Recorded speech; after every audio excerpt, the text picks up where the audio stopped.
Good afternoon, everyone. We're going to call this meeting of Health and Human Services Subcommittee to order. Colleagues, today we have 3 budget readouts in front of us today, and we'd like to start with the Office of Deaf and Hard of Hearing, and we'd like to bring up our budget analyst, Ms. Natalie Andrade.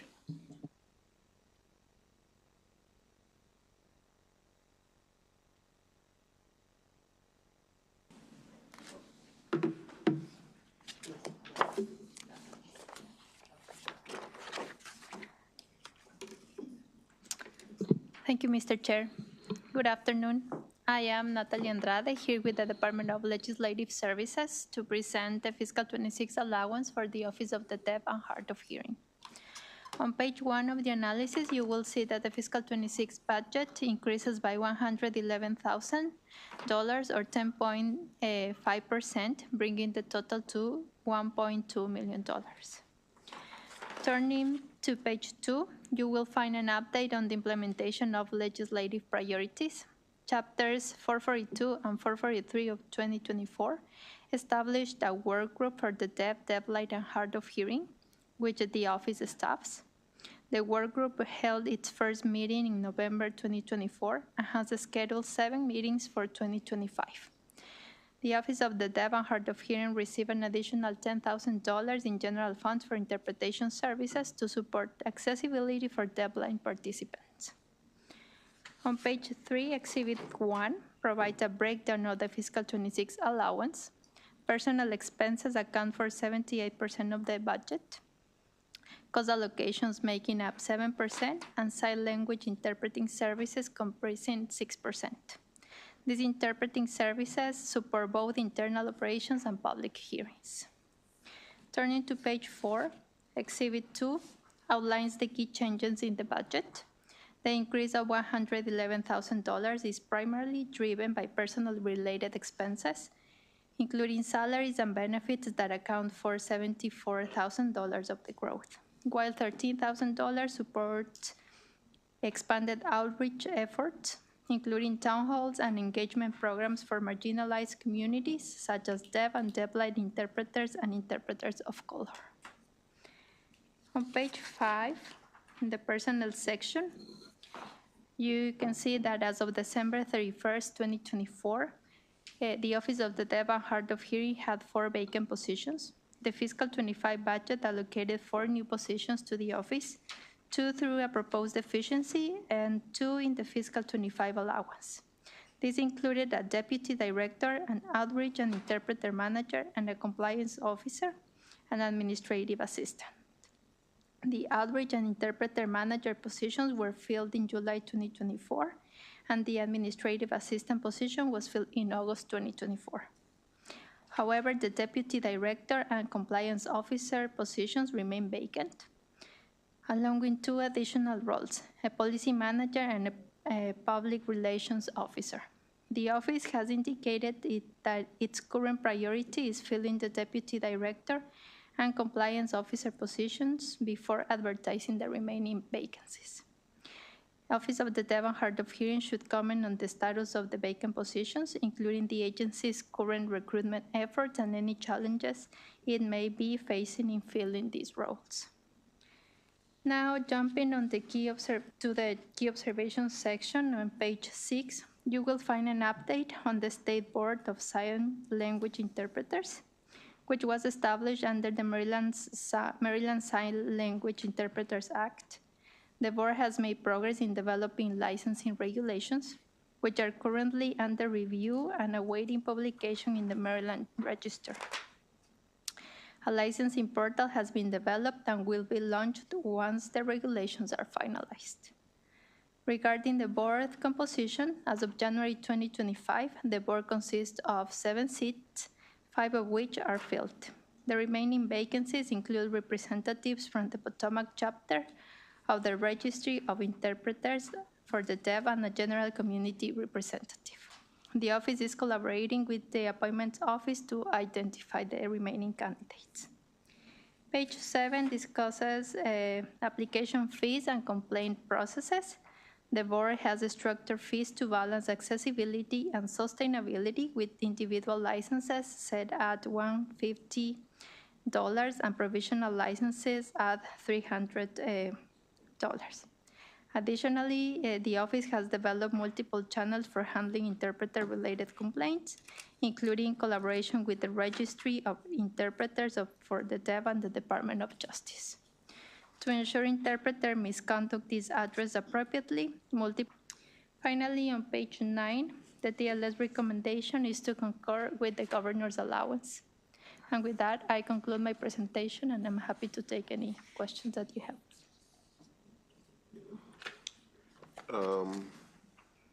One question, Ms. Andrade. In reference to the sign language interpreters formation, have the regulations that you talked about on page 6, have they become public yet? Not yet. Not yet. All right.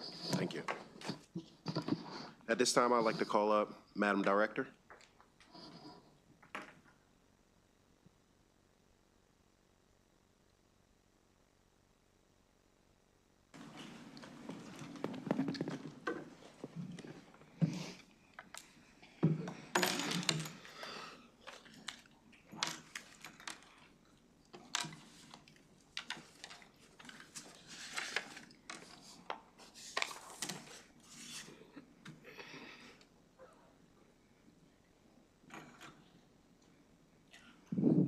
Greetings, Chair and members of the committee.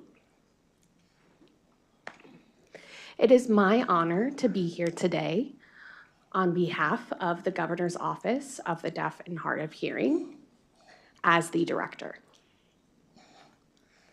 It is truly a privilege to work with the Moore-Miller administration to support deaf, deafblind, and hard of hearing individuals in the community in the state of Maryland. I would like to thank our legislative analyst, Natalie Andrade, for her work with our office and her understanding of what we do for the deaf, deafblind, and hard of hearing community. I am truly grateful for my hardworking team that I have here today, Diamond and Tanea. We also have Lauren, but she is out today. This fiscal year has been about maintaining communications with the deaf, blind, and hard of hearing community. And we did this through our town hall meetings with and without our advisory board, which is the Maryland Advisory Board on the Deaf and Hard of Hearing. Additionally, we have helped keep the community informed on the upcoming licensure for interpreters with the State Board of Sign Language Interpreters. More recently, ODHH helped facilitate the Deaf, Deafblind, and Hard of Hearing Maryland Work Group. On page 5, in regards to the personnel data, ODHH was asked to comment on the status of the vacant positions, including the agency's current recruitment efforts and any challenges that we may be facing to fill those roles.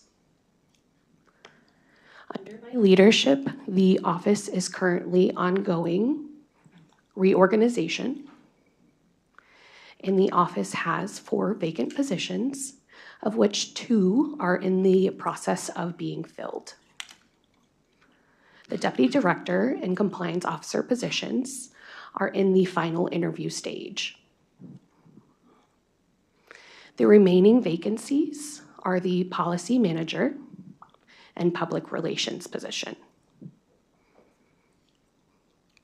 These positions will be actively recruited once the deputy director and compliance officer positions are filled. On page 9, in regards to the operating budget recommended actions, ODHH does concur with the DLS recommended actions. I would also like to respond about the vacant positions. Our office is currently ongoing a restructuring with the new administration, the position of the admin assistant and the outreach interpreter manager positions have been filled. The administrative assistant and the outreach interpreter manager are now learning their new roles and responsibilities, as well as learning additional responsibilities due to the fact that we are a relatively small size. We have a small team. The two vacant positions, the deputy director and compliance officers, are in the process of being filled. There were 15 applicants for the deputy director position and 29 applicants for the compliance officer position. The remaining vacancies for the policy manager and PR positions. The policy manager is responsible for legislative action within this office. For example, assessing the impact of legislation, policy research, and analysis.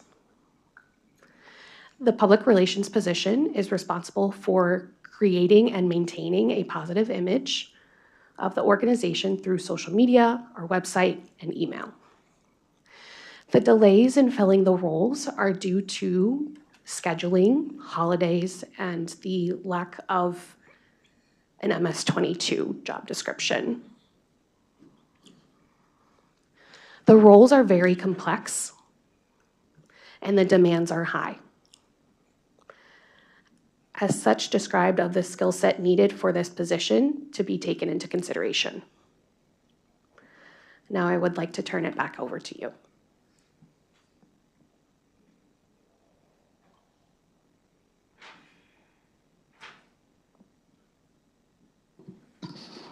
Thank you, Madam Director. I guess my question would be in line with the same one that I asked Ms. Andrade.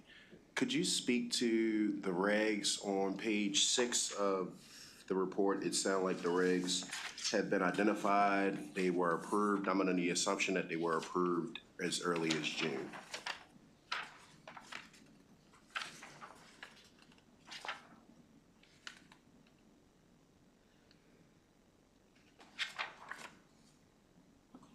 You're talking about the regulations, just like to clarify. The regulations for the Sign Language Interpreters Act. So the regulations are completed by the board, but right now we are waiting for it to go up for Kumar. Yep. So, Madam Director, I try my best to always keep the previous year's analysis so that I can understand, like, what did I mark up or what were some of the issues with the respective agency.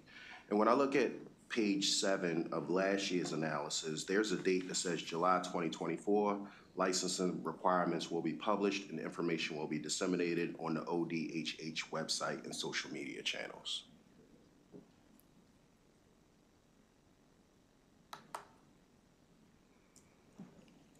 Thank you, Chair. You are correct. There were some challenges in regards to the regulations and writing the regulations.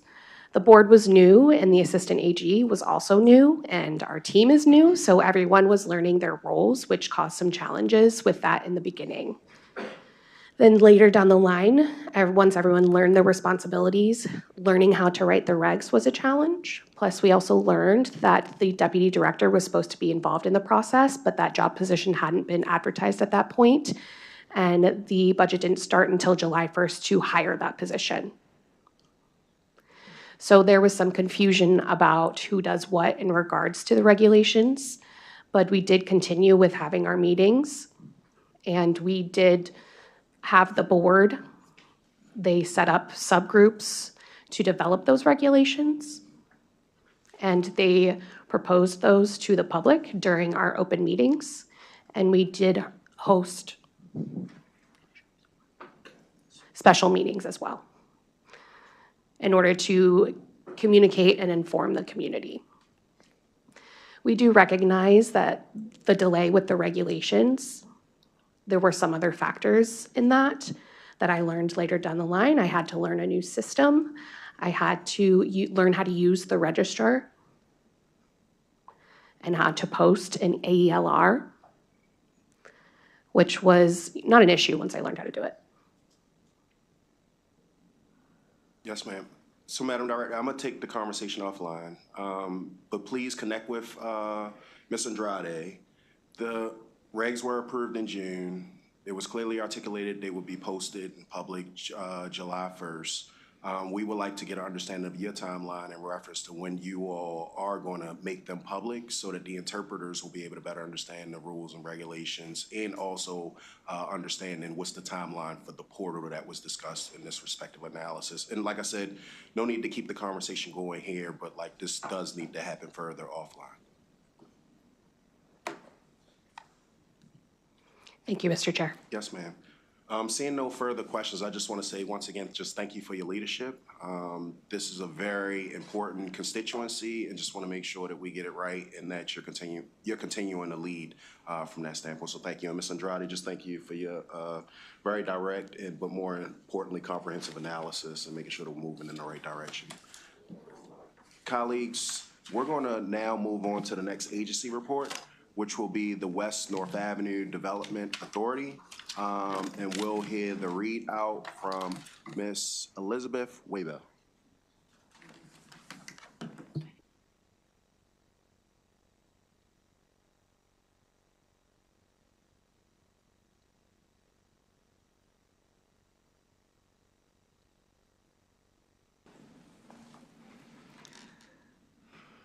Thank you, Mr. Chair. I'll be presenting the analysis for the West North Avenue Development Authority, or WNADA. This was established in 2021 to develop a comprehensive neighborhood revitalization plan for a portion of West North Avenue in Baltimore City, and it first received funding as a state agency in fiscal 2024.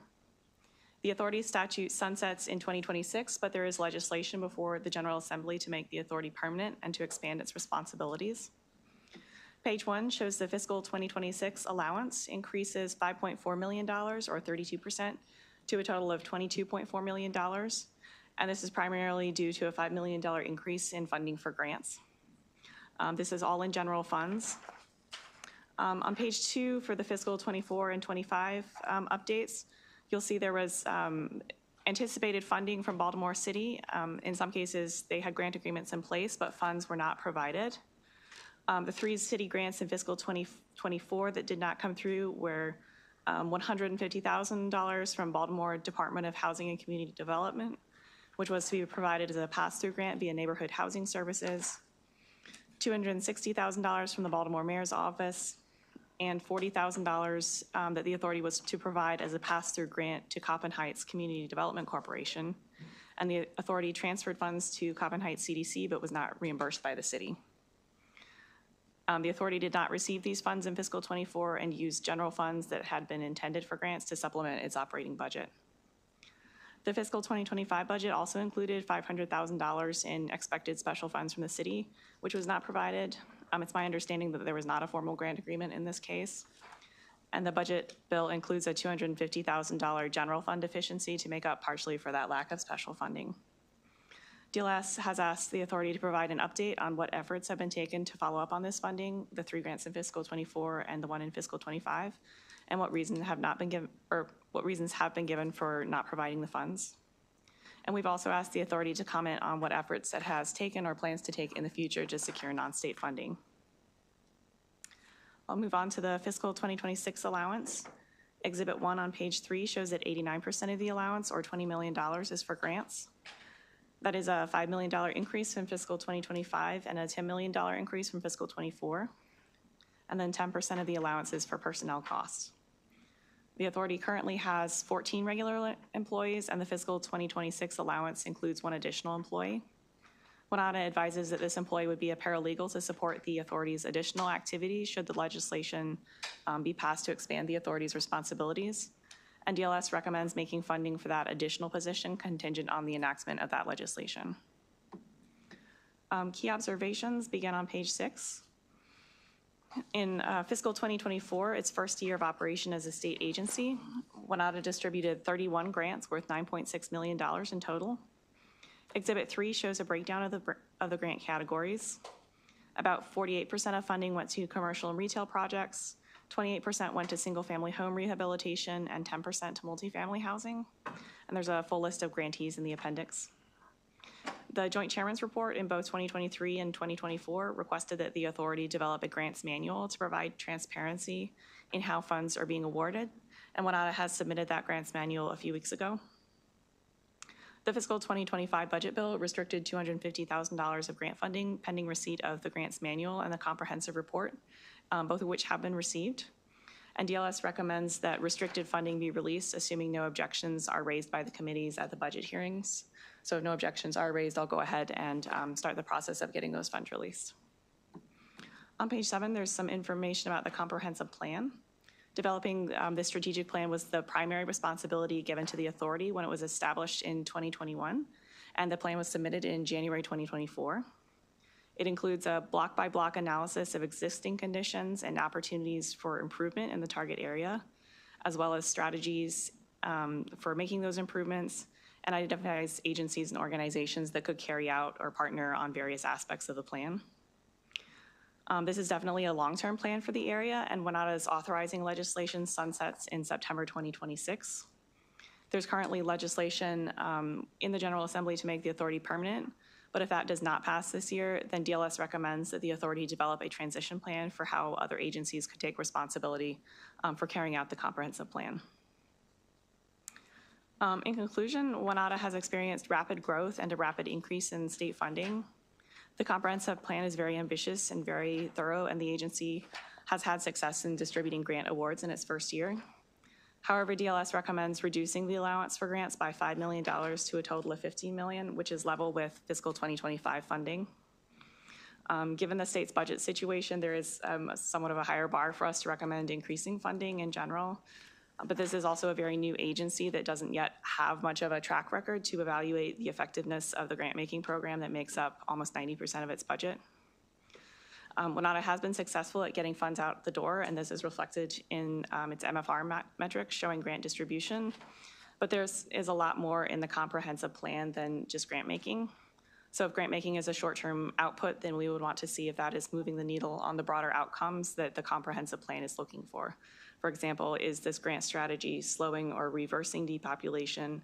Is it reducing home and business vacancies? Is it increasing home ownership and encouraging businesses to move into the area or expand? So we would just recommend seeing whether the current strategy is beginning to have that kind of effect before committing additional funds. You'll see the text of those recommendations on page 9, and that concludes my analysis. Senator Hettleman. Mr. Chair, just a question, because I haven't had the opportunity to look at the comprehensive plan, and I do remember that that was something we were waiting for from last year's budget report. Do you know, did they do kind of a mapping of what is currently there to be able to measure what the development results are as a result of these grants? Was that part of the plan to kind of do a before and after? I may need to let the agency speak to that. It's been a couple weeks since I've looked at it. Okay, happy to ask them. Thank you. Seeing no further questions, let's bring up the agency. And I have Director Chad Williams.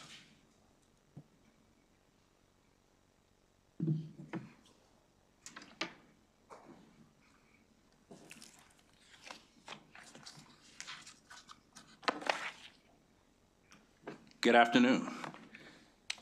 Mr. Chairman, members of the committee, it's good to see you again. Third time's a charm around here, so I guess I'm getting more experience. For the record, Chad Williams, Executive Director of the West North Avenue Development Authority. So I submitted a written report. I believe it's very detailed and concise.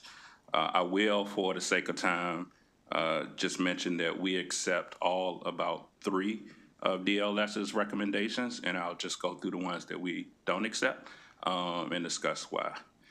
So the first one is more of an informational one. So we did receive a check from Baltimore City on Wednesday, January 29th for $260,000. We are in discussions with the city on how we have recurring commitments in line with supporting WNATA as what is intended of approximately about $250,000 annually. And we actually had a meeting with the city this morning on how we could calculate that as a monetary contribution or in-kind contribution. I will say to the city, to the committee, lessons learned. Although we did receive a commitment letter from the mayor in the mayor's office, lesson learned that we'll make sure that we have an established grant agreement with the city before advancing funds, regardless of a letter of a commitment. Second thing, as far as identifying additional resources, one of the things that constricts our authority right now is that we're only authorized to expend appropriated funds from Baltimore City and the state. And so until SB 4 is passed and the bill that was introduced by Senator Hayes last year passes in this session, we will be restricted only to Baltimore City and state funds. And I'll give you an example of lost revenue as a result of that.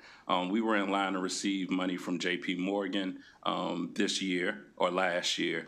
And as a result of that, that actual $1 million went to Innovation Works instead of West North Avenue Development Authority. So it's imperative that SB 4 passes. As far as DLS's recommendation in dealing with the $5 million reduction from the governor's proposed allowance, one of the things I will say is that last year we received 103 eligible applicants for a total of $180 million requested in just a small 2.4, 2.6 mile along West North Avenue. These grants are done to help generate revenue for the state and the city. This area has approximately 56% of the vacancies in Baltimore City, with a high concentration along West North Avenue and in the Edmondson neighborhoods of Washington, D.C., Baltimore City. And accounting for this is about an estimate of 15,000 units that are vacant, 46,000 individuals unable to live in affordable housing, and individuals who have an average income range of 50 to 90,000 are unable to live in these and provide income to our state and city. As far as our performance measurements, we have produced a management for result, which you can download from the DBM's website. But what we've also done is we supplemented this with a Governor General Assembly WNODA Goals and Objectives Strategy Matrix, which you can find in a hyperlink in our written report, our WNODA pitch deck, and an internal quality performance matrix. And then we list our grantees and their eligible activities and their outcomes. And I look forward to taking any questions from the committee. Thank you. Yep. Couple questions, Mr. Director. In the comprehensive plan that you submitted, I can't remember, do it talk about like the population in its entirety and the geographic footprint that you're? Yeah, so I believe that's in the first 10 pages, okay. Where we do an assessment of what the neighborhoods are, the 16 neighborhoods and what they are. So what's the population and the geographic footprint that you're working at? So the geographical footprint is between the 600 to 3200 block of West North Avenue. That would be from 83 to Hilton Parkway. And then 2 to 3 blocks north and south of the avenue. That would be the geographical footprint. As far as the population, you got me on that. I had to get back to the committee on the exact population of those 16 neighborhoods. Yep. Now, I'm thinking in reference to just measuring success. So, like, I'll take this offline, but some of the questions that I'll ask you is, when you think of your short-term goals, your long-term goals, and understanding what the population is, like, what does the short-term growth look like for you over a 1 to 3 year period? But maybe then, from a long-term standpoint, what does it look like from a 7 to 10 year period? Maybe you, and then I'm assuming after reading the comprehensive plan too, not just population, but it talked about the businesses, it talked about the housing and things of that nature. I'll take it offline, but those are some of the questions that I'll ask. Okay, I can give you a short answer if you want. Let's go. All right, cool. So in our written testimony, what we wanted to do was measure the same things that the Maryland Economic Development Commission measures, such as employment, job openings, total jobs, populations, homes, and startup investments. And so that would be in line with the state is already collecting. And so we would identify those current vacancies, and we had a short-term goal of getting up to 20 to 40% reduction of those vacancies in residential and commercial properties, and then filling those commercial properties with up to 20% in vacancy of startup businesses. And so I consider that a measurable result in like 9 to 10 years, so to speak, and then that will be serving as the catalyst. Because as we know, we just want this agency to turn as a catalyst and then transition into a business improvement operation, and so it's not an administrative or fiscal burden on the state continually. I got it. So I saw the grants that was made with the 31 respective recipients. I'm gonna swing it to the Johns Hopkins University 21st Century Cities Initiative. It sounds like you guys are deploying them from a metric standpoint. Was that put out for like a RFP? How did you all land on them to be able to assess and measure successfully the respective organization? Yeah, so one, they've done the study with Build and GBC measuring the impact and lost economic revenue from vacancy and blight in Baltimore City. The General Assembly was gracious to give our agency exemption from the procurement law. And so in our exemption policy, the executive director can execute grants up to $50,000. And so that's what we did. I believe that contract is up to about $45,000. And so we executed that. And the other thing, the options is anything that's aligned with real estate transactions and advancing a comprehensive plan, the executive director can execute those contracts and notify the board at the next board meeting. Yep. So when I asked in reference to the RFP, how do we land from that? I just want to make sure, do we know that Coppin and Morgan do not do those respective duties and like where they asked? Yeah, so we start with Coppin State University. We did not ask Morgan. I like to give direct and fair answers. Yes, sir. But we thought that we believe that Johns Hopkins, because of their previous experience, would Build and GBC in that report from the 20th Century Fund would be more financially feasible because that work and data had already been collected.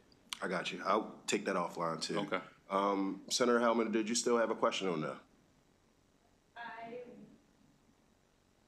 think I got the answer to my question, but actually I have another question. Okay, please. Yes. Thank you. And I was able to click through some of the performance metrics. But I am curious, so the DLS recommendation is that be over $5 million. I do see in your testimony, you say there were far more grant requests, an amount than you have had available to you. And I'm just sort of curious in terms of timing. Given the fiscal straits that we're under this year, kind of whether you would actually be able to get all of the funding out the door in this next fiscal year that you are imagining. Yes, I can guarantee that we can get all of that money out. We have a very strenuous due diligence process as we release in our grant manual. So now annually, the first Thursday of May, we open up the applications. They close the first week of June. Staff reviews those. We have like 2 rounds internally that reviews the grants, and then they're recommended to the executive director sometime around August, and then they go to the board at our annual meeting, which is in October. And so just like we are currently right now, I believe 50% of our grant money that's been awarded to us for this current fiscal year is already out the door. Okay, thank you. Yeah, sure.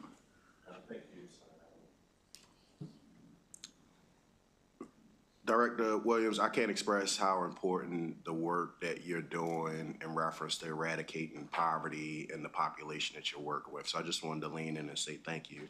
Colleagues, not only does this guy come to meet with me, but he also like to beat me at chess when he does do it. So I ain't saying he's a ringer, but he's okay. But I just wanted to say thank you. And also, I just wanted to lean in and say thank you to our analysts, Ms. Wabel, that the work that you are doing is equally as important as we assess, measure this new agency that we have in front of us and making sure that the population that they're serving is getting served in the way that they're supposed to. So I say thank you. Colleagues, yes, sir. Senator Zucker. Thank you. I just didn't know if the chair would be amenable to us putting in budget language that says anytime the director beats you at chess, it's reported in the state budget. It will not happen tonight. But Too bad I don't have a vote. But this ends the hearing on the West North Avenue Development Authority, and we'll move on to our third and last analysis readout with the Maryland Department of Health, Prevention and Health Promotion Administration, and we'll bring up Ms. Naomi Camaro.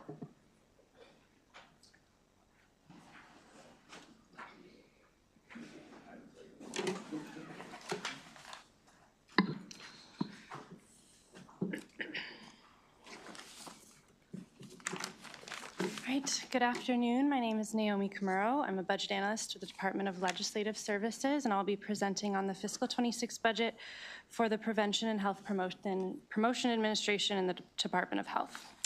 FIPA is separated by 5 boroughs that include maternal and child health, infectious disease, environmental health, and cancer and chronic disease programs. On page 1, you can see that the budget increases by $7 million in fiscal 26 to $531.5 million.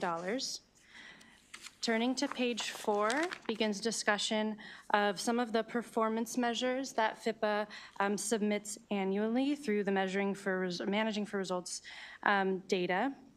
The first is related to cigarette usage among all Marylanders. So FIPA submits data on cigarette usage among adults, high school students, and middle school students.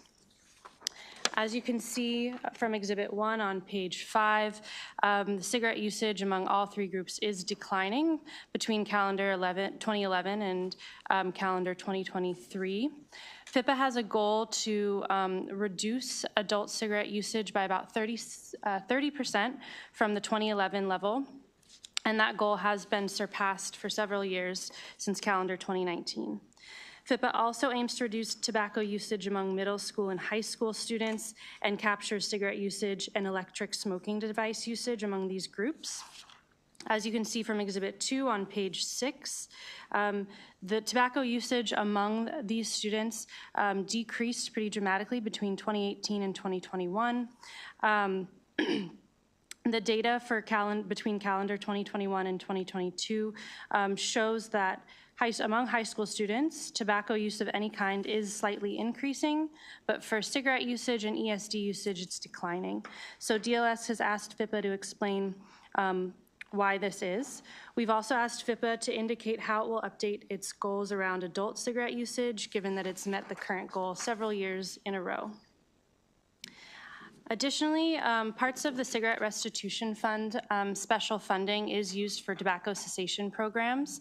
2021 legislation mandated funding of at least $18.25 million in the budget. The fiscal 26 allowance includes $24 million for this use. And so DLS is recommending to reduce the fiscal 26 allowance for this purpose by $5.7 million in general funds in order to meet the mandated level. The second performance measure has to do with cannabis usage. Starting in fiscal 26, FIPA began including 2 additional measures to their MFR submission. One is unintentional exposure to cannabis among children ages 0 to 9, and the other is unintentional exposure to cannabis among Marylanders of all ages. And the different goals related to those measures is included in Exhibit 3 on page 8. I'll also note that the department has launched an online dashboard with public health information related to cannabis usage across the state. It includes information on emergency department visits, poison control calls, substance use services, and cannabis usage among adults and children, and can be disaggregated by location, age, gender, race, and for the student's grade. Exhibit 4 summarizes the change in number of calls to 2 different poison control centers in the state between calendar 2020 and up to the estimate for 2024. There's an increase, particularly between 2021 and 2022, which is driven by calls for children ages 9 and under. FIPA also indicated that it would start including, starting in fiscal 28, 2 additional measures related to cannabis usage on the prevalence of cannabis usage among high schoolers and middle schoolers. Those 2 performance measures and their goals are summarized in Exhibit 5 on page 10. And then lastly on this, I'll talk about the Cannabis Public Health Fund briefly, which was established in 2022. It gets its revenue from sales and use tax on adult use cannabis and funds different programs related to cannabis use prevention among youth. As of January 2025, FIPA had expended $5.3 million from this program for a variety of uses, which are summarized on page 11. And the fiscal 26 allowance includes $6.2 million in expenditures from the fund. The third measure I'll discuss is sexually transmitted infection rates in Maryland. As you can see from Exhibit 6 on page 12, the rate of infections of syphilis and chlamydia have been steadily increasing in the state between calendar 2012 and 2023, besides a slight dip during the COVID-19 pandemic. FIPA also produces an annual report called the STI Epidemiological Profile, which provides more detail on STI infections and trends in the state. And as a result, from some of the information coming out of this study, they are reorganizing the Infectious Disease Prevention Health Services Bureau, moving away from the disease-specific units. On page 13, begins the budget discussion. So first, at fiscal 2024 closeout, FIPA canceled about $57 million. Most of this was COVID stimulus funding, which MDH indicated will not expire and can be used through fiscal 2026. And then they also underspent in MADAP due to the unavailability of special fund revenue, and underspent in the Abortion Care Access Program. DLS has asked FIPA to explain why it underspent in these areas and which funding is eligible for spending in future years. For fiscal 2025, the rest of page 13 onto page 14 summarizes a couple budget actions impacting the current fiscal year, including the implementation of legislative priorities that were required by the fiscal 2025 budget bill. FIPA distributed several different grants to various organizations and efforts. And then there's also a proposed deficiency for fiscal 2025 in the fiscal 26 allowance. This deficiency would withdraw about $4.7 million in special funds from the Cigarette Restitution Fund and replace that amount with general funds because the CRF revenue is less than anticipated. And this funding supports breast and cervical cancer diagnosis and treatment services. Moving to the fiscal 26 budget, the pie chart on page 15 breaks out the spending by bureau. A majority of the spending in FIPA is in the MCH Bureau, and a lot of that is comprised of federal contracts for the WIC program. About a third of the budget is in the Infectious Disease Prevention and Health Services Bureau, and then nearly 20% is dedicated to Cancer and Chronic Disease Bureau. Pages 16 and 17 summarize the major changes in the budget between fiscal 25 and fiscal 26. The entire budget increases by $7 million, and some of the larger increases, the largest increases rather, are related to COVID stimulus funding. There's an epidemiology and laboratory capacity grant through the CDC that's been extended, and so that's resulting in an increase of $61.3 million. Other stimulus funds are expiring, and so that's the reduction of $26.2 million. Additionally, there's changes in the budget that are related to MDH's program realignment. There's about $17.5 million reduced this year in FIPA because of harm reduction services and programs moving to the Behavioral Health Administration. And then there's also a $2 million reduction because the Center for Firearm Violence Prevention and Intervention has moved to the Office of the Secretary. Finally, on the Budget Reconciliation and Financing Act, there is a provision this year that would eliminate a funding mandate for the statewide Academic Health Center Cancer Research Grant Program. The fiscal 25 budget includes $15 million for the program. The reduction of the $13 million mandate is contingent on this BRFA provision. Excuse me. Moving on to personnel, the fiscal 26 allowance includes 569.34 total positions in FIPA. There's a reduction of 12 regular positions. Those are positions related to the harm reduction services that I just mentioned that are transitioning to BHA. And then FIPA's vacancy rate as of December 31st, 2024 is 18.68%. DLS has asked FIPA to comment on these, the job areas and function of these vacancies and the impact the vacancies have on agency operations. Next, moving on to the issues, starting on page 21, we'll discuss HIV and AIDS services and MADAP rebate revenue. The state receives funding for HIV and AIDS services through pharmaceutical rebates to the MADAP program and federal formula funding through the Ryan White program. This is dependent on new infections, and so as infections go down, the formula funding for that decreases.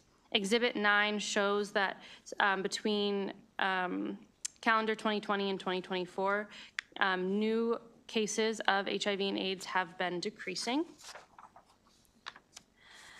And in addition, MADAP rebate revenue has been decreasing in recent years. So Exhibit 10 shows the legislative appropriation and the actual spending between fiscal 2019 and 2025 for the MADAP program. MDH has indicated that special fund spending from this program would also decrease due to declining revenues. In fiscal 2025, FIPA projects $38.7 million in rebate revenue and spending, and the fiscal 26 allowance level funds the MADAP program at $39 million. Because of this decrease, DLS has asked FIPA to indicate which services and grants have been reduced as a result of the decreased MADAP rebate spending. Moving on to the Pediatric Cancer Fund, legislation in 2022 established this fund. It currently has $5 million, which was appropriated in fiscal 2023, but there has not been any spending from the fund. To date, the fiscal 26 allowance does not include additional revenue or any planned spending for the fund. MDH has indicated that this is because the commission, which would help administer the program, set the grant program requirements and criteria, has not been fully established. As of this month, or as of last month, as of January 2025, MDH reported that 7 of the 12 members had been appointed, 2 were awaiting swear-in, and 3 were in active recruitment. And so given that the commission is nearly fully appointed, DLS has asked FIPA to indicate why it has not included any expenditures in the fiscal 26 allowance. Finally, on the prenatal and infant care grant program, language in the fiscal 25 budget bill restricted $100,000 pending a report on performance monitoring of this program. The program provides grants to local health departments and federally qualified health centers to increase access to perinatal services.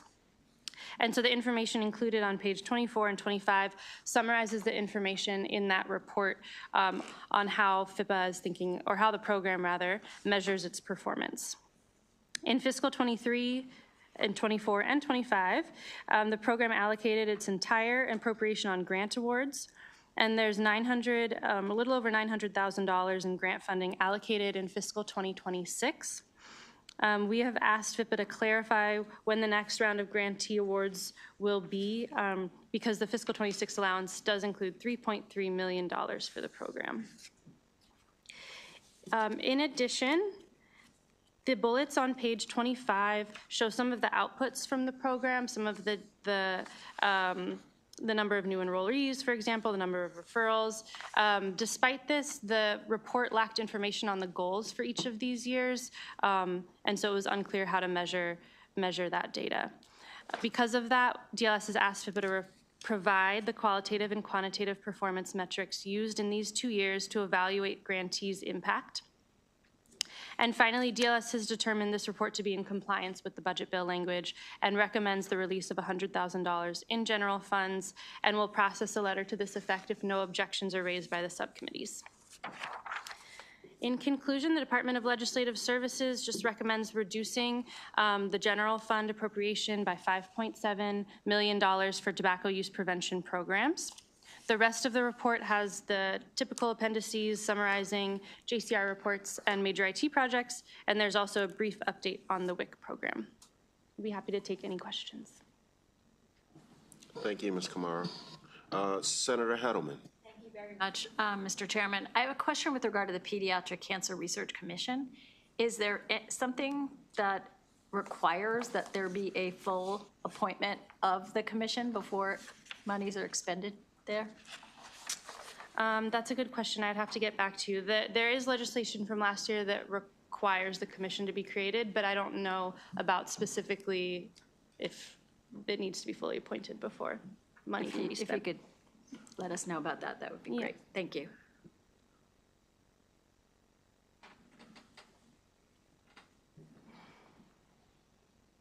Seeing no further questions for Ms. Camaro, at this time, we'd like to bring up the respective agency. Madam Secretary.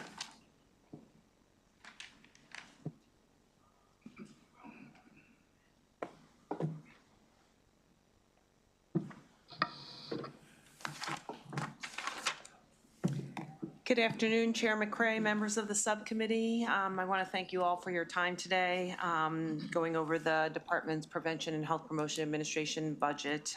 For the record, Laura Herrera-Scott, Secretary of Health, and with me is Dr. Nilesh Kalyanaraman, Deputy Secretary of Public Health. I want to thank Naomi, as always, for your detailed analysis. And as I've stated yesterday, I'm just going to do one little public health plug. Flu rates are up about 42% week over week, and it's not too late to get your flu shot. And with that, I'll turn it over to Dr. K. Thank you. Best PSA ever. Thank you, members of the Chair McCray and members of the Budget Subcommittee. Did you get it? Sorry. No, that's quite all right. I'm Dr. Nilesh Kalyanaraman, the Deputy Secretary for Public Health, and I just want to give a few remarks before I get into the question, the analysis. FIPA drives public health forward through strategic investments and partnerships with local health departments, health systems, community-based organizations, academic institutions, and key stakeholders. It leads vital health programs and regulatory initiatives across all 24 jurisdictions and strengthens the health and well-being of communities statewide. Its core functions are the core public health functions: maternal and child health, infectious diseases, environmental health, and chronic diseases. I just want to note a few highlights from the past year. We were central to uncovering and managing the Boar's Head Listeria outbreak that was on all the national news. We implemented our Women's Health Plan and launched our Cannabis Public Health Campaign to prevent youth use, to name just a few accomplishments. I also want to note that, as you know, there are a lot of changes being made by the federal government, and it's taking a lot of time and attention on top of our regular work to work through the uncertainty to assess the impact to our federally funded public health programming. So this is my opportunity to acknowledge our public health staff at MDH and our local health departments who advance the health of Marylanders every day and bring to life all of the programs throughout the state. And so with that, I do want to thank Naomi. You have our responses to the analysis, and so I'm just going to highlight a few of these items, and of course we'll be happy to answer any of them. The first item I wanted to touch on was the DLS recommendation to make a reduction in $5.7 million in general funds to the tobacco cessation. The department respectfully disagrees with this recommendation. We're concerned that this $5.7 million reduction will greatly compromise our ability to continue the successes we've had. You saw elsewhere in the analysis the decrease in tobacco use. That comes through persistent effort and investment. If we take away those investments, we will see down the line that those gains will be reversed. These $5.7 million go to the local health departments to carry out enforcement, cancer screening, and also tobacco and diabetes education and management. The next item I want to hit on is the issue of vacancies in FIPA. Looking through it as of January 1st, we see that there are now 91 vacancies. Just want to note that 44 of those positions were newly created in FY25. 33 of the 44 are contractual positions that are going to be converted, and for logistical reasons, we were waiting until the new calendar year to make that conversion. Of the remaining 47 positions, 17 are being revised to better serve the needs of our state in our HIV/STI unit. 16 are in active recruitment. 7 have been realigned throughout MDH, and then another 7 are being repurposed within our Maternal and Child Health Bureau, predominantly to carry out the Women's Health Action Plan that I just mentioned. I want to touch on the decreased MADAP rebate spending. This is a complicated issue that we've talked about in different settings. The question was around what services were reduced. I just want to note that the MADAP funds are funds that come from rebates for pharmaceuticals, and that we were required, starting in 2017 by HRSA, to spend down our accumulated savings. The program doesn't actually allow you to retain savings. You're supposed to spend it as you get it. And so we were given 5 years to spend that down. Due to COVID, we were given an additional 2 years, so from 2017 to 2024, and we spent the reserves down, but we still get additional revenues every year, and we're continuing to put those dollars out. So those additional dollars were used for services on top of what we were doing. And so we haven't cut back all our services, but we did have to pare back because those additional revenues were not available anymore. And I'm, of course, happy to go into that in greater detail if you'd like. On the Pediatric Cancer Research Commission, this is an area where we were prepared to go forward with making grants for pediatric cancer research. Those grants were going to be, and this was in 2023.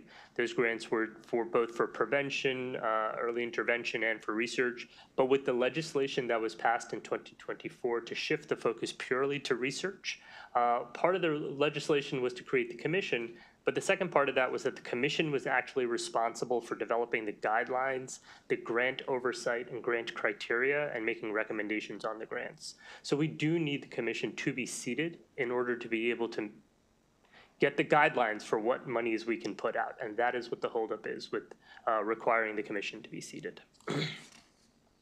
And with that, I'm happy to take any questions that you have. Senator Adelman. I didn't even have my button pushed, but you actually, I think, did not mention, unless I missed it, the funding, the issues where you have not been spending, the programs that you've not expended money, and one of them is the Abortion Care Access Program. I have a bunch of concerns about that, probably best to discuss it offline, but would be, just wanted to flag that for you. Happy to do so.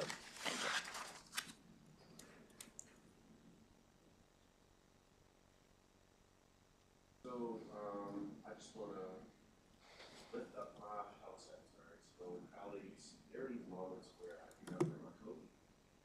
And one today, and like for the whole 5 minutes, that short run, I can think of my health secretary reminding me, should I put my code on and I should have my code on. So I just want to say thank you for another time that I have to think about you, senators. I want your shot. Yes. Thank you. Colleagues, there are a number of public witnesses that we want to give the opportunity to say a few words. Thank you. I wanted to start. I know that Laura Hammond isn't here, but her, you want to fill in that place. She is first on the list. And if we can come up in threes. Also have John Rootman, Dr. Bill Nelson. Well, Dr. Bill Nelson, you hang back because you might have a couple folks from Hopkins, so we'll bring them all up at once. Thank you, Mr. Chairman, members of the committee, and Mr. Chairman, thank you for your flexibility. Laura has laryngitis, and we have her locked up in my office so she doesn't get other people sick. We have a back room, and she's back there. As you know, we just recently got back up to the $18.25 million for the tobacco control program. We had a great bill sponsor who helped us with that, and he's in the room, and we can't thank him enough, and we can't thank you all enough for making that decision. This program is very important because we cannot spend our way out of the Medicaid problem. And I know you have an immediate emergency situation with this budget, and we do not envy you, but it's programs like the tobacco control program that in the long run will help us reduce spending on Medicaid. So we don't envy your task. We know you have really difficult decisions ahead, but nevertheless, we would urge you, please don't accept this $5.7 million cut in a great prevention service that also employs people as well. Thank you very much for your time and attention. Thank you, Mr. Galley. And seeing no questions, we'll move to our next subset of folks. I'm assuming Mr. Grootman didn't come up because he's with Hopkins, but I do know Dr. Nelson and Dr. Brawley, and if all of our Hopkins folks can come up.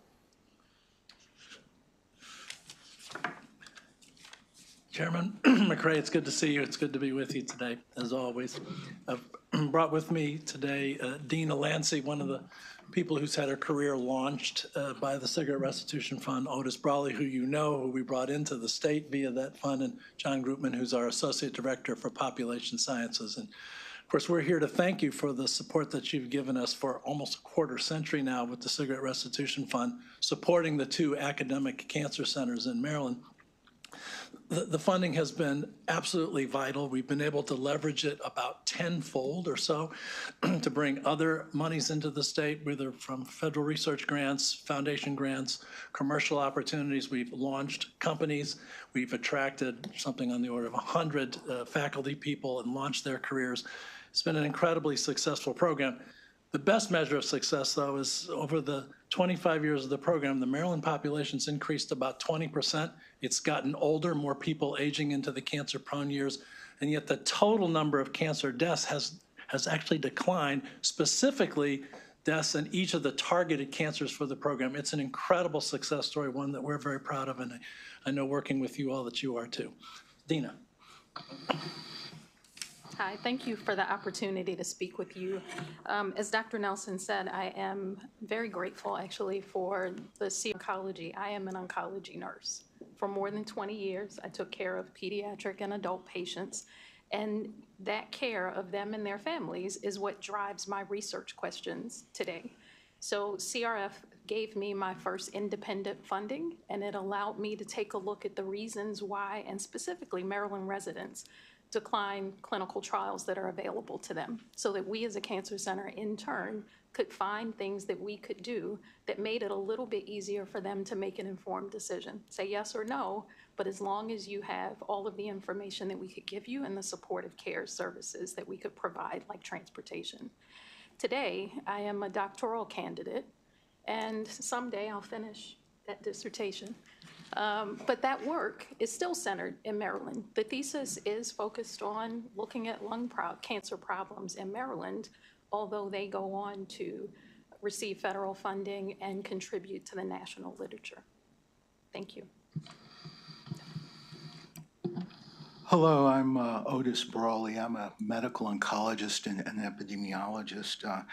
My first move to Maryland occurred nearly 40 years ago. I came to the National Institutes of Health, National Cancer Institute. I stayed there for about 13 years, and then went on into academics. I went to Emory University in Atlanta, where I ran a cancer center in an urban inner city hospital. And then I became chief medical officer, chief medical and scientific officer of the American Cancer Society, and did that for nearly 12 years. I was recruited back here to Maryland as Bloomberg Distinguished Professor, partly with cigarette restitution funds, primarily restitution funds being used to fund the people who work with me, not to fund me. I came back to Maryland because it was an opportunity to do good. I came back to Maryland because Maryland, unlike many other states, was using its cigarette restitution money to invest in the health of its community and try to improve the health of its community. And I hope I have brought some improvement by stressing prevention, by noting that certain counties, actually Anne Arundel County, has very, very high pediatric smoking rates. The smoking prevalence among kids in Anne Arundel County is somewhere around 18 to 20%, whereas in Prince George's and Montgomery, it's 4 to 5%. If you want to know where the lung cancer is going to be in 30 years from now, I just told you. But I've tried to bring prevention and tried to bring efficiency to cancer treatment and other diseases as well. Perhaps the most significant thing that we've published since we got here is early on a national figure. 22% of the 600,000 deaths that occur in cancer would go away if our system were simply efficient. That is the disparity, 132,000 of the 600,000 lives per year.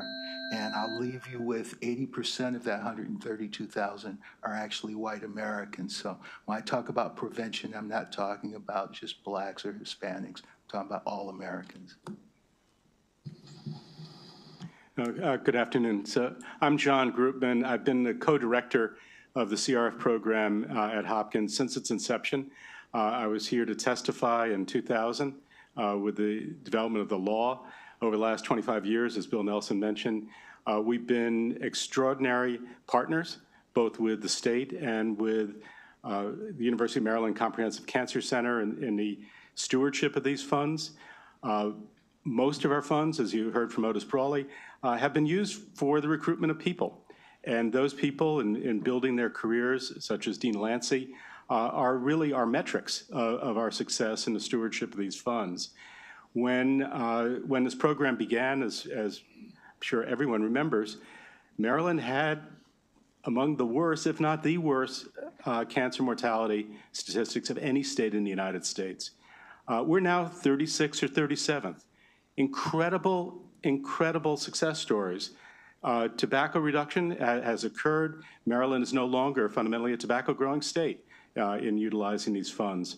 But I think collectively, the one measure that I'd like to leave with you is that we feel that there's upwards of 400,000 people who are cancer survivors today in our state because of the research, the commitment on the part of funding the cancer research programs, the intellectual power through the people we've been able to recruit and retain in order to make this state really the envy of a lot of our colleagues in terms of the cancer research spectrum. So again, we would like to see the language in law remain as shall, and as a consequence of that, we really, again, want to acknowledge the long-term commitment on the part of the legislature towards this program, and we believe that we have a lot of success to illustrate our stewardship of these funds. Thank you. Senator Zucker. Thank you very much, Mr. Chairman. Thank you all for your work in this area. I was intrigued by one of these statistics. You said in Anne Arundel County, the smoking pediatrics was 40%? No. 20? It's near 20%. Okay, so 20% in Anne Arundel, and then I think you said Prince George's and Montgomery was 4%? Yes. What's the discrepancy there? Like, why is it so much higher? And obviously, That's the research question. That is the research question that we want to deal with. Yeah. Okay. All right. Well, just for the record, I know we've been having a lot of, I don't smoke, okay?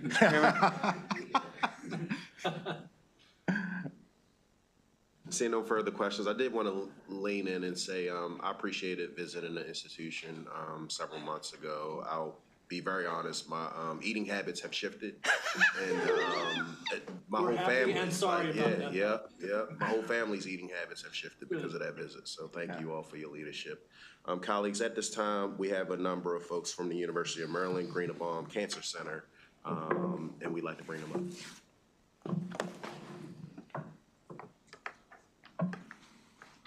I think I had Thomas Montgomery on here with me.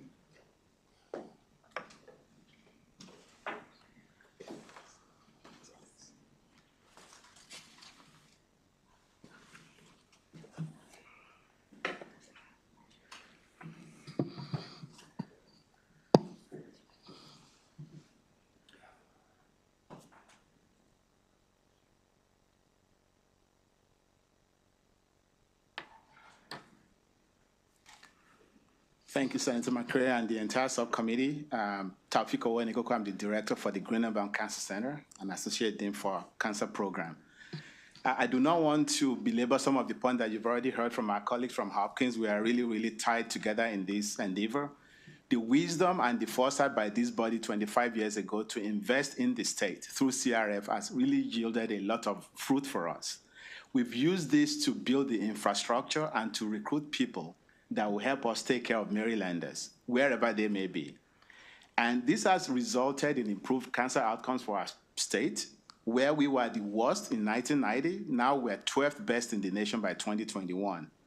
This is more than 200,000 unique patients treated at Greenebaum and its affiliate locations, more than 130,000 cancer survivors because of the cutting-edge therapy that they got and expert care that they got from our physicians. And this is access to innovative therapies 5 to 7 years ahead of FDA approval by providing access to clinical trials for our patients. And I must say, more than 60% of participants on clinical trials at our center are actually underrepresented minority groups, African Americans, Latinos, rural dwellers. And this is also economic impact in terms of the return on investment to the state. For the past 2 decades that we've been receiving this funding and the infrastructure that we've built and the people that we brought in, they've competed for external funding in excess of $1 billion. 65% of this from federal sources, 35% from foundation, private individuals, as well as other support that we get.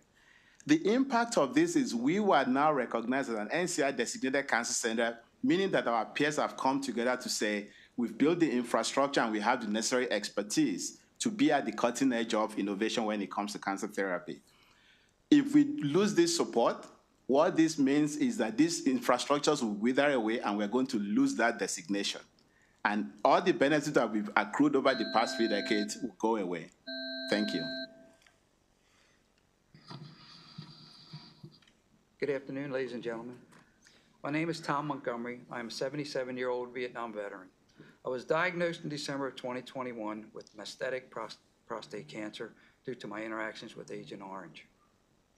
As a patient with the VA, they were partners with the University of Maryland Greenebaum Comprehensive Cancer Center, and within a week, I was accepted into the clinical trial program, thank you, for prostate cancer headed by Dr. Arif Hussain. The double-blind trial requires me to document daily the trial meds that taken and their impact on me physically and emotionally. Dr. Hussain's team could not be any more caring and efficient through the regular testing that includes a nuclear bone scan, CT scans, and infusions. They make sure the clinical trial meds are delivered on time, as daily doses are critical to my health and daily documentations. Although I will never be cured, my cancer results have improved with no new developing cells. Bottom line, I may not be here today living the best physical and emotional health without the Cancer Center program. Many veterans like me are so very fortunate to have this life-saving institute and program in Baltimore. As I jokingly tell those who know of my disease, my prostate is in good hands at the Greenebaum Cancer Center. I also play senior softball. I haven't lost a step in 3 years since I was diagnosed. Sir, I play the outfield, and I still shag flies, and I'm doing very well on the meds.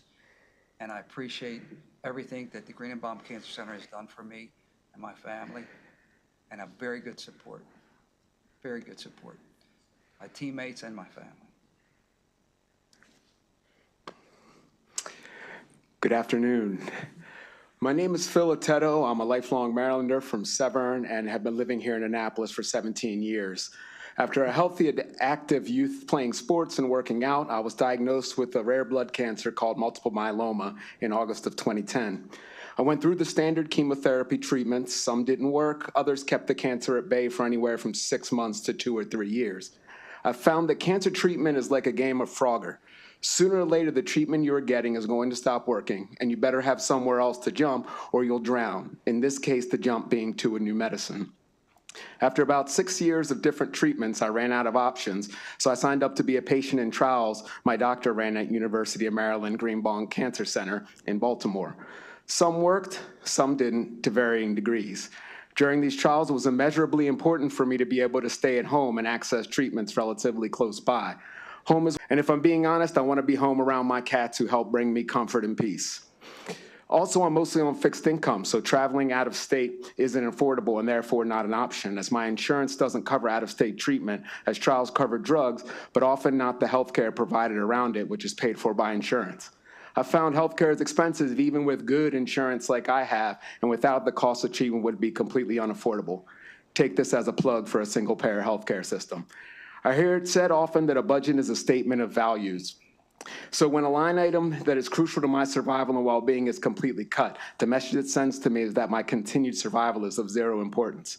With all the rollbacks and cuts of the new administration, I felt safer to be in a state where the governor campaigned on the slogan, leave no one behind. But when I see a line item that is crucial to so many of us zeroed out, it shows me we don't count as someone.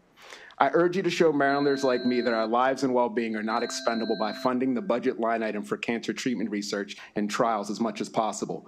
I understand that the budget shortfall must be addressed and cuts must be made, but surely this doesn't have to be achieved by abandoning vulnerable people in our communities.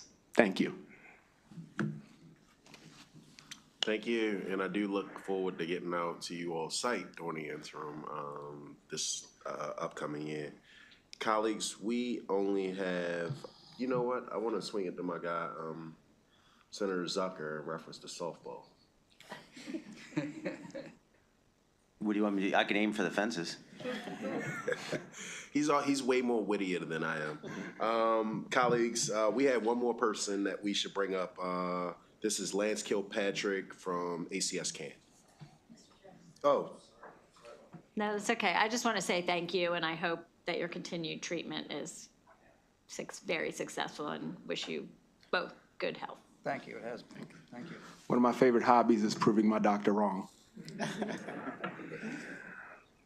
All right, he's coming back for a second bite, y'all. It's interesting, we sometimes just get caught up in the legislature, and I just wanted to, I know that Dr. Kevin Cullen isn't there anymore, but, I remember reaching out to you all when my father was diagnosed and then died of cancer, some years ago. So, you're not only a resource to the state of Maryland, but I know that there are people coming outside the state to get the care. And I think, look, it just goes to show you that we have rich assets in the state, and we need to continue investing in that and prove to be a light for the rest of the country, especially in some of this darkness that we're seeing out there. So, thank you, Mr. Chairman. So true. Colleagues, we got one last person. Lance Kilpatrick, ACS Can.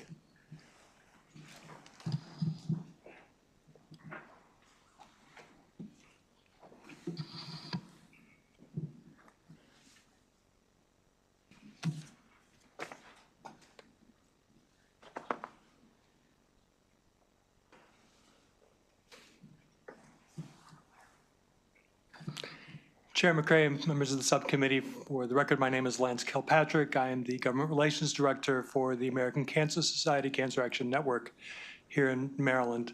I will be brief. One, I couldn't elaborate more on what has been said about Greenbaum and Sidney Kimmel at this point in time. I would like to point out, and I have to some of you already, that going back to the Ehrlich administration, this funding has never been zeroed out before. So I think it's important that we think about that, take a moment on that, and then move forward. Secondly, I want to emphasize what my friend Eric Galley said regarding the tobacco cessation and prevention funding. One note is that the amounts of money that are being discussed when totaled together includes anticipated funding from the federal government of $3.5 million. I don't think I have to remind anyone with what's going on in this day and age that federal government funding may be in question. Certainly, it's not 100% rock solid guarantee as we have thought in the past. If that funding is removed, then we drop below the $18.25 million statutory minimum going forward. So I would urge the committee to take those thoughts into consideration when you make your final recommendations. Thank you very much for your time. No, thank you. Seeing no further questions, just want to lean in and thank everybody that gave testimony. Thank you to my secretary, just in reference to the work that you do for all Marylanders. And thank you, Ms. Camaro, and I know we'll see a lot of you in reference to analysis. Colleagues, this ends our Health and Human Services Subcommittee for today, and look forward to seeing y'all tomorrow.